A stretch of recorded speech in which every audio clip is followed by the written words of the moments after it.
As much as I would love to have continued racing and trying to become a professional rider, I actually knew that it wasn't going to be my thing, traveling around the world. It's nice to go once a year or twice a year, but just to continually do it wasn't my thing. I like making stuff. Going back to what I'd seen and how things had evolved, I always wanted to make things better. So where do you start? And as they say, at the beginning. I went and I bought some aluminium tubing and some bits of aluminium round bar, and I got a piece of paper and I started drawing a bike. I had no idea how to weld it, but I went and I did some research and I got a whole lot of books and I spoke to a lot of people. But yeah, after a few months I managed to patch a bike together. I made up a bike. Something special about Patrick is that when he gets, let's say, his teeth into something, he will not stop.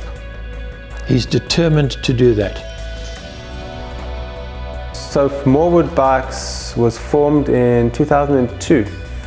We had a pretty difficult start, but things were in our favor. You know, people enjoyed what we did. We developed, and the bikes I designed were fairly rudimentary in the beginning, just a straightforward single pivot. Then during the course of MOREWOOD, we went on to the split pivot, which was a licensed design, and I had to answer to many different people.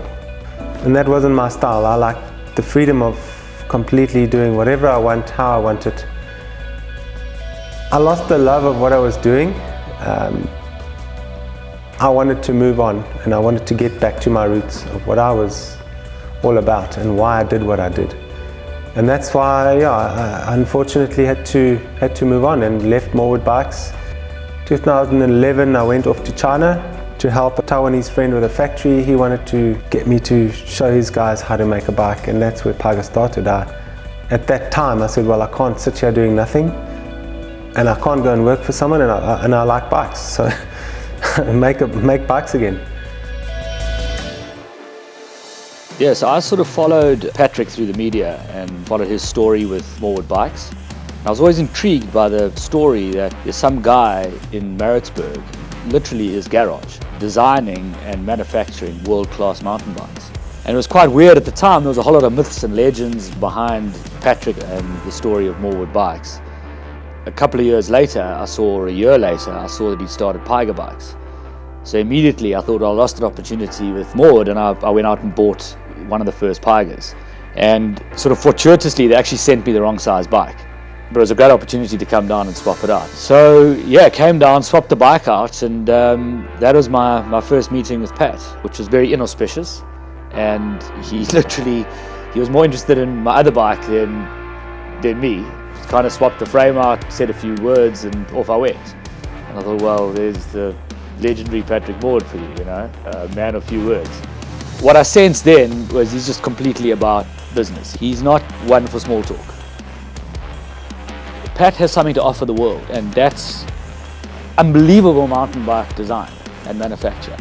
And whether that becomes remembered as the Pat Morewood legacy or the PYGA legacy is not important to Pat. But what's important is that people ride the bikes and appreciate them for what they are, and that's what he can give the world. You know?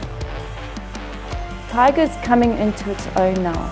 It's almost like it's coming out of being a little baby and it's becoming a teenager. It's getting its own personality, and that is purely because of the way that Pat has dealt with people and interacted with people, and the way that the whole team has portrayed the brand. The last 20 years has been a hell of a journey for me. You know, everything I've learned over that time has brought us to where we are now. We've met great people along the way. Been fortunate enough to align myself with the likes of Ollie, and very fortunate that my wife is still married to me. Because it's been a hell of a ride. Yeah, and you know, we just believe so strongly in what we're doing, and nothing's going to stop us from pushing forward.